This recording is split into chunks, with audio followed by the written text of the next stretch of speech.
Bonjour, bienvenue dans cette vidéo d'excellence opérationnelle. Nous allons aujourd'hui en apprendre davantage sur le takt time, le temps de cycle et le lead time.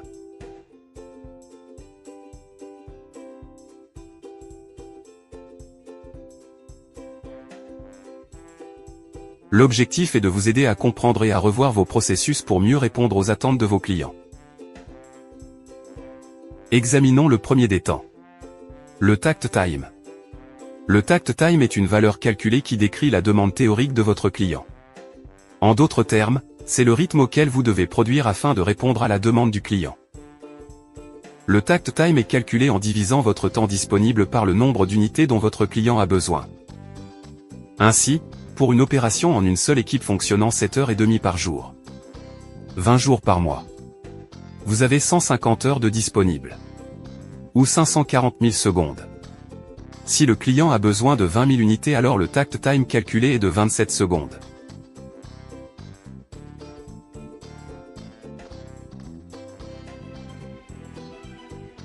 Ainsi, afin de répondre à la demande du client, une unité devra être produite toutes les 27 secondes.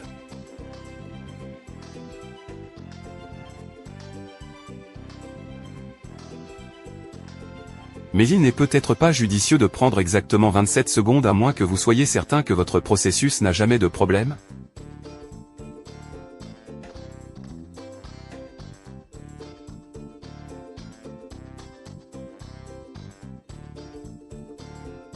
La plupart des opérations ont des problèmes de qualité, de productivité, de panne.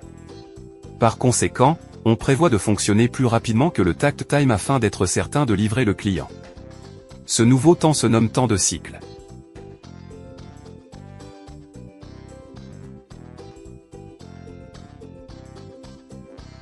Le temps de cycle est donc la vitesse par unité à laquelle votre processus devra fonctionner. Un processus produisant à un temps de cycle cohérent et prévisible indiquera un processus stable et vous permet de voir rapidement toutes les anomalies. Voyons maintenant le lead time ou le temps de traversée.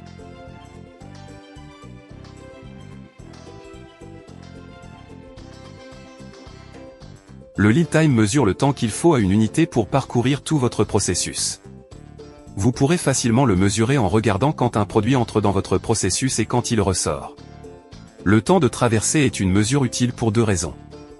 Premièrement, si votre produit est un produit fabriqué sur commande, il vous indique combien de temps votre client doit attendre pour être livré. Deuxièmement, cela peut être une indication de la quantité de stock dans votre processus. En effet, plus votre niveau de stock d'encours sera important et plus le produit mettra de temps à parcourir tout le processus. Parfois le traitement du produit ne prend que 5 minutes de transformation ou de valeur ajoutée, mais l'on observe un temps de traversée de plusieurs jours. Une simple cartographie de la chaîne de valeur ou value stream mapping peut vous aider à mettre en évidence où se trouvent les surstocks et ainsi améliorer votre performance. Examinons maintenant plus en détail un scénario et appliquons ces mesures de temps au fur et à mesure. Dans ce scénario, nous avons une petite entreprise qui produit des cercles colorés collés sur du papier blanc. L'opération nécessite 3 étapes de travail. Tracer, puis découper, et enfin coller. L'entreprise compte 3 collaborateurs, un sur chacun des postes. Actuellement, l'entreprise a un client qui commande régulièrement 36 000 unités par mois. Reprenons nos calculs. L'entreprise travaille 7h30 par jour. Revoyons à nouveau le takt time. Le takt time est calculé en prenant le temps disponible divisé par le nombre d'unités nécessaires. Le temps disponible pour une équipe est de 7h30 ou de 27 000 secondes.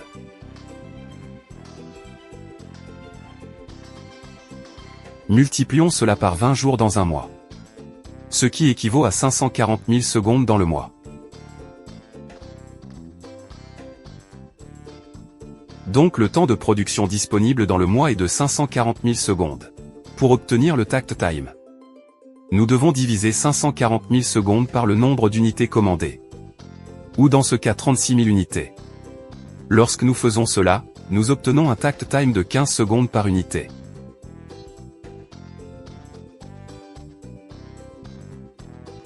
Mesurons le temps de cycle des opérations. Pour ce faire, nous devons simplement mesurer la fréquence à laquelle une unité sort du processus.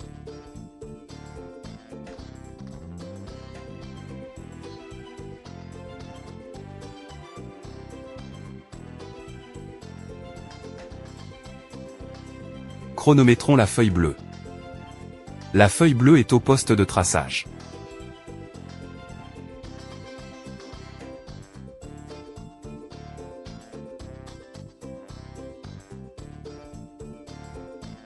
La feuille bleue est au poste de découpage.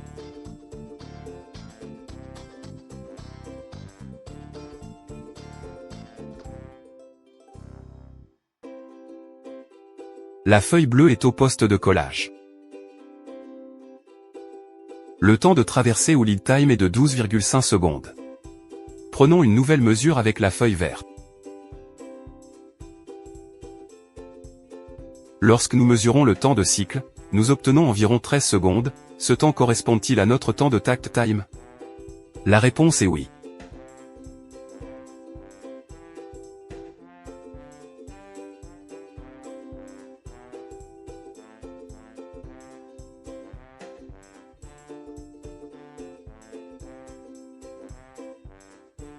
Évaluons maintenant le temps de production individuel des postes de travail.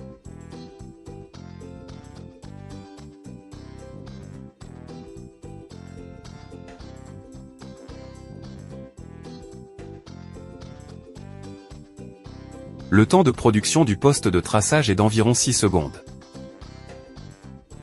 Maintenant regardons le second poste, la découpe.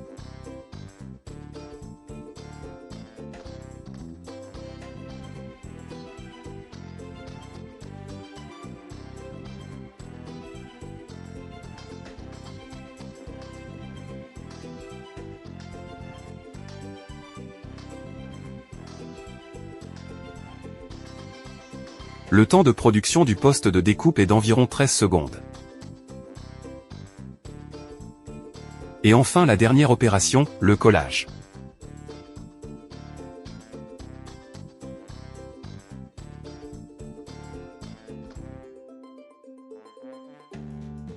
Le temps de production du poste de collage est d'environ 6 secondes.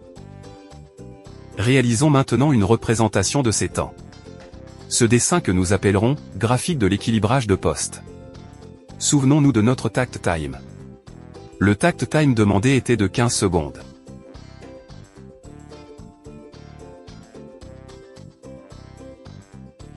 Le temps opératoire du traçage est de 6 secondes. Le temps opératoire de découpe est de 13 secondes. Et le temps opératoire du collage est de 6 secondes. En regardant les temps de chaque étape, a-t-on des moyens d'améliorer ce processus? Par exemple, l'opération numéro 1 et numéro 3 pourraient être combinées et garantir notre performance. Une autre option serait d'avoir 2 collaborateurs en découpe qui pourraient porter l'ensemble du processus à un takt time de 6 secondes. Dans ce scénario, aller plus vite n'a pas d'utilité, donc la première option pourrait être préférable. Ici, nous avons donc reconstruit notre processus. Le premier collaborateur trace et colle. Et le second collaborateur découpe.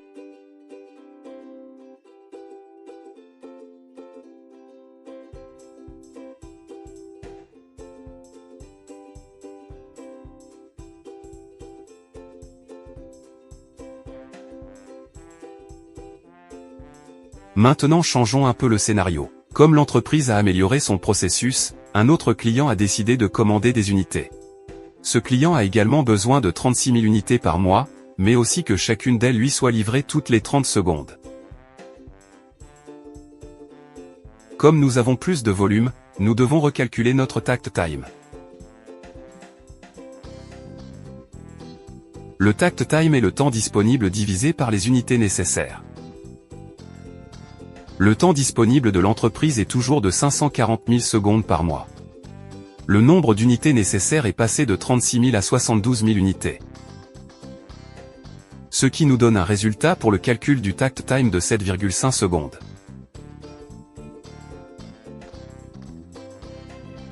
Souvenons-nous des options d'amélioration que nous avions à notre disposition. Nous pouvons combiner la première et la dernière étape et finir avec un temps de cycle de 13 secondes.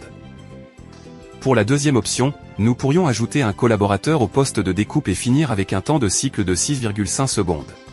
Une autre option serait de faire fonctionner 2 équipes de cellules combinées, ce qui augmenterait le temps de travail disponible. Le coût de l'équipement et l'espace requis pourraient dicter laquelle des options nous sélectionnons, mais exécuter 2 cellules nous donnerait plus de flexibilité. Nous allons donc choisir cette option.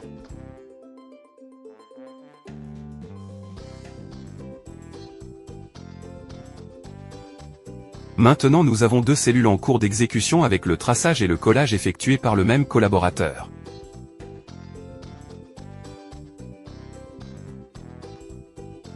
Mesurons le temps de cycle de sortie de chaque cellule en commençant par la cellule de droite.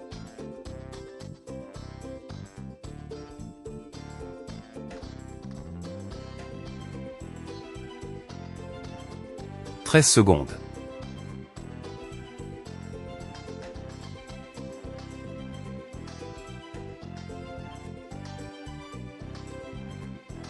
« 13 secondes. Le temps de production est de 13 secondes. Regardons maintenant la cellule de gauche.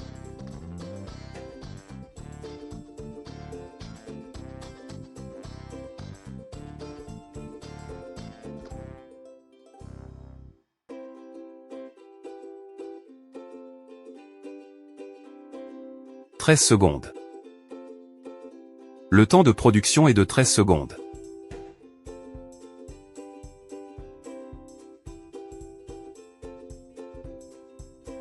13 secondes. Le temps de production est de 13 secondes. Nous avons donc une unité sortante de notre processus toutes les 6,5 secondes, ce qui est inférieur à la demande client d'un takt time de 7,5 secondes. Maintenant vérifions le délai de livraison du produit du client. Souvenons-nous, le client souhaite obtenir une commande toutes les 30 secondes. Pour mesurer cela, nous sélectionnerons une couleur à suivre tout au long du processus. Nous sélectionnerons le vert à l'étape numéro 1. Il saisit une feuille verte, nous allons démarrer le chronomètre maintenant, nous suivons pendant tout le processus, traçage, découpe et collage.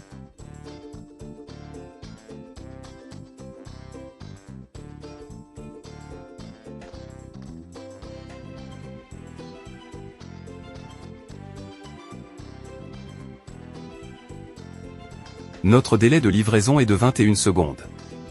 Comme notre client a besoin de ses commandes dans les 30 secondes, notre délai constaté sera suffisant.